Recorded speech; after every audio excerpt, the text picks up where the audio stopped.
Hi, seventh grade. Just wanted to check in with you guys and give you a little review over the things you've been reading about and learning this week. Just a reminder, when you have those assignments, make sure you get those completed and do your best with the questions that are assigned.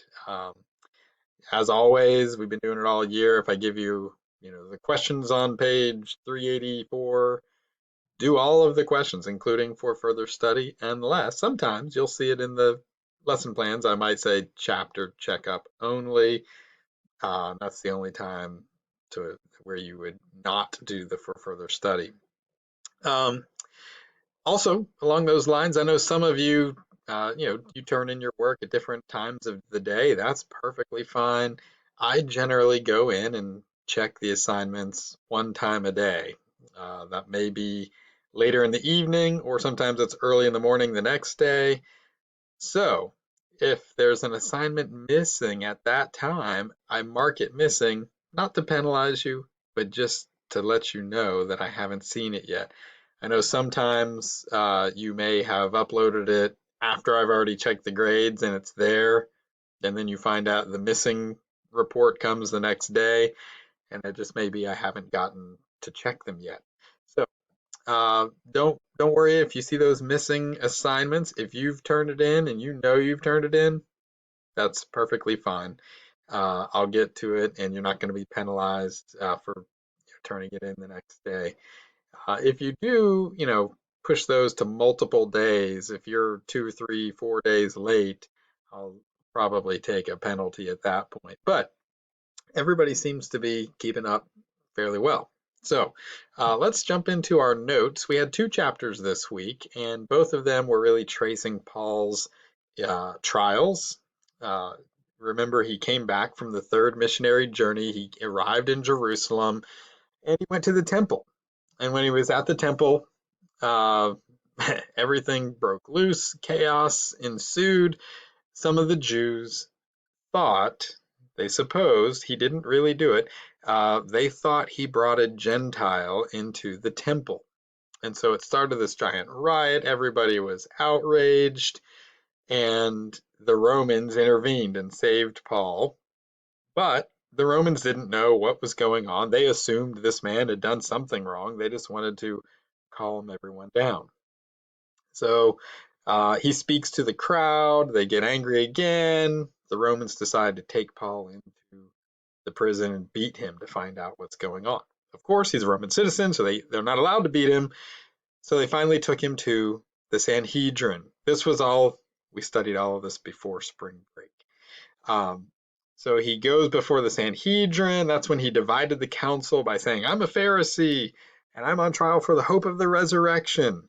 Well, his plan worked, and the Pharisees and Sadducees started arguing amongst each other, and it got violent again. So the Romans took Paul away for his own safety. Well, the Jews were angry, and they, at that point, determined they were going to kill Paul. They were even going to risk attacking Roman soldiers just to kill Paul. So they had a plan to, tell the Romans, hey, bring him back for another trial tomorrow. The Romans still had no idea what was going on with Paul, and they were going to kill Paul on the way to the trial. So, as God would have it, Paul's nephew overheard the plans, and he told Paul, he told the Roman soldiers, and they moved Paul out of Jerusalem that night with 470 soldiers. They took him to the city of Caesarea, which is on the Mediterranean coast, a little bit north of where Jerusalem is. So he's taken away, and that's where we pick up in chapter 100. So let me pull that up on the screen here. We can go through the notes together. There's our review. We just went through all of that. But the interesting thing here is the Romans still have no idea what's going on. There's nothing to charge him with. He's a man in custody. He's in prison, and yet there's really no charges against him yet. Well, that's where we see things pick up. We learned there was a man named Felix who was the governor of Caesarea. He was really of that whole area of the world, but he lived in Caesarea, which is obviously a Roman city named after Caesar, and Felix is there. by the way, going back to way long ago in the book of Acts, this is the same place where Cornelius, the Roman centurion, was. So there were believers in Caesarea, but Paul's a prisoner, and he's facing Felix, the Roman governor, is going to really oversee his trial from that point on. Well, the Jews hired a man named Tertullus. He's a lawyer who brought charges against Paul. He came and flattered Felix, and you can imagine, the kind of lies and flattery he's using. Oh, Felix, we, the Jewish people, we love you. They love you. You're the greatest ruler ever. Well, we know that the Jews really despise the Romans ruling over them, but that's how they started the speech. And then he brought up three charges. And here they are in the notes. Number one, they said that he was a ringleader of a sect of Nazarenes. A sect means like a division, like a small group of people, this strange little group of people. So really, they were saying he's not one of us. He's this leader of some strange group, not to be trusted. Now, honestly, he is the Christian leader, right? The Nazarenes, like Jesus of Nazareth.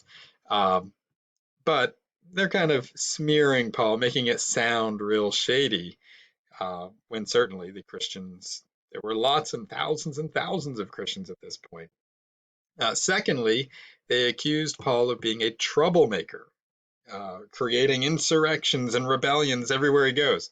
Now, this is the sort of thing that would get the Romans' attention, right? The Romans wanted to keep the peace. They didn't want any trouble. And so this would actually get Felix's attention.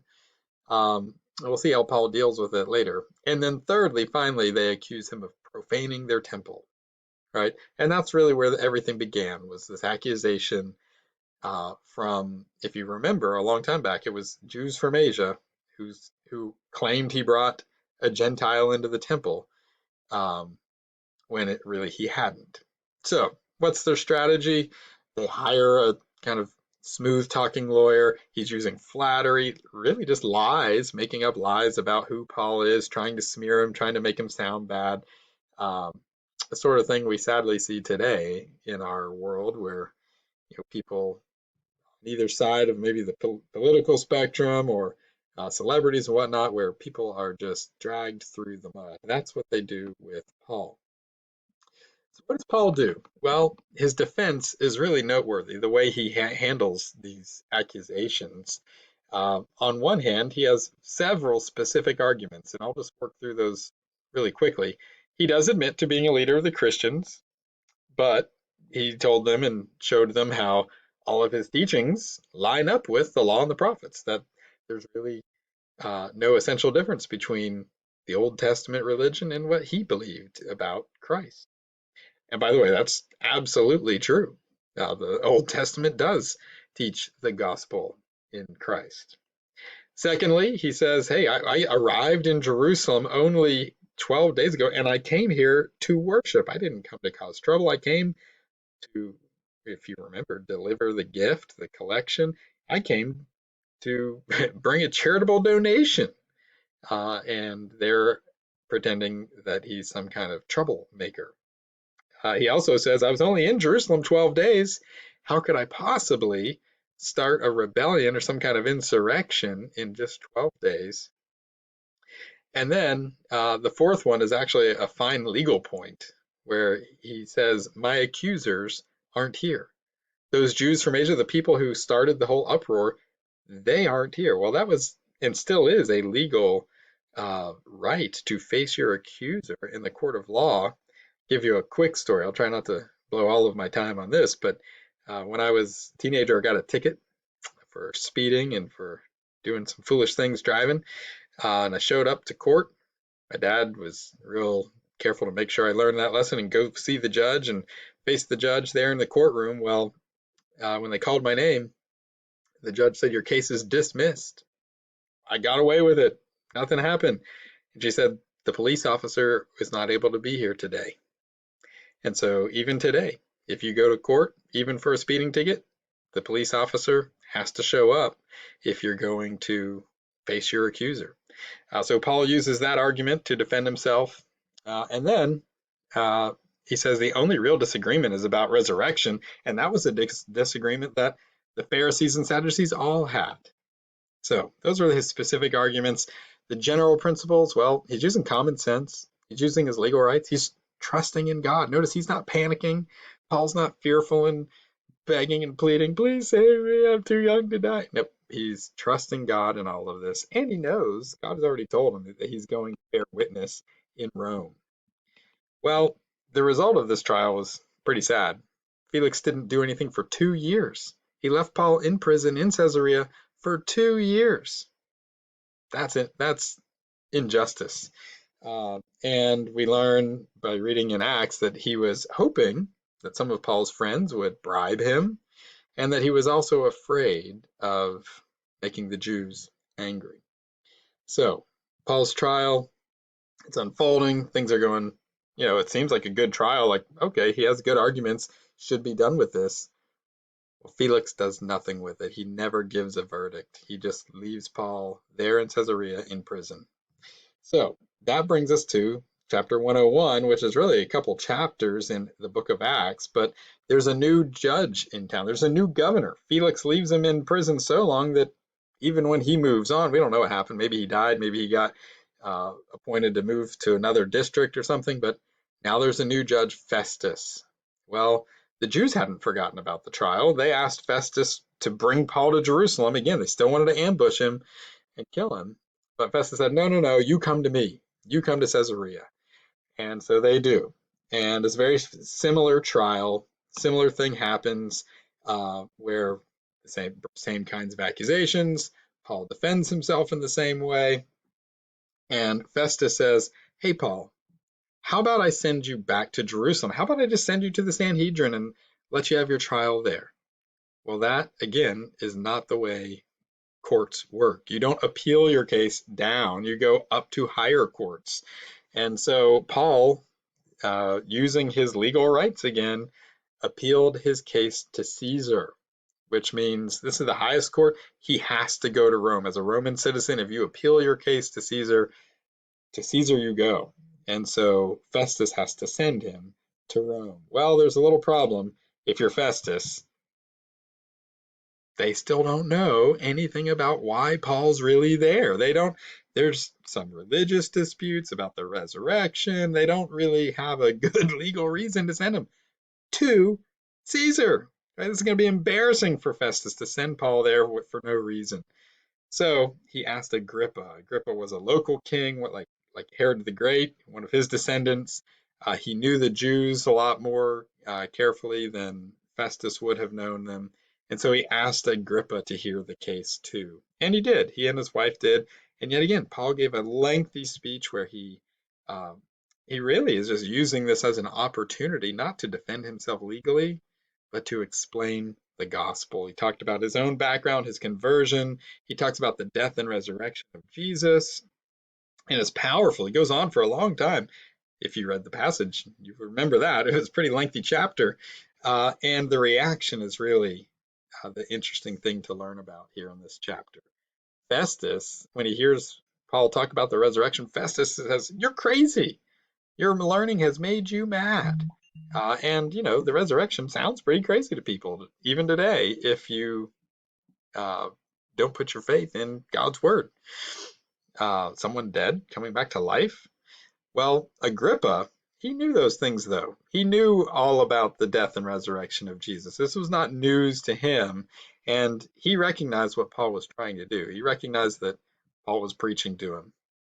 And so he says, you're trying to make me a believer. Not happening, buddy. Sadly, he refused to accept the gospel. And legally, Festus and Agrippa both agreed, we could have set you free, Paul, but since you appealed to Caesar, we have to send you to Rome.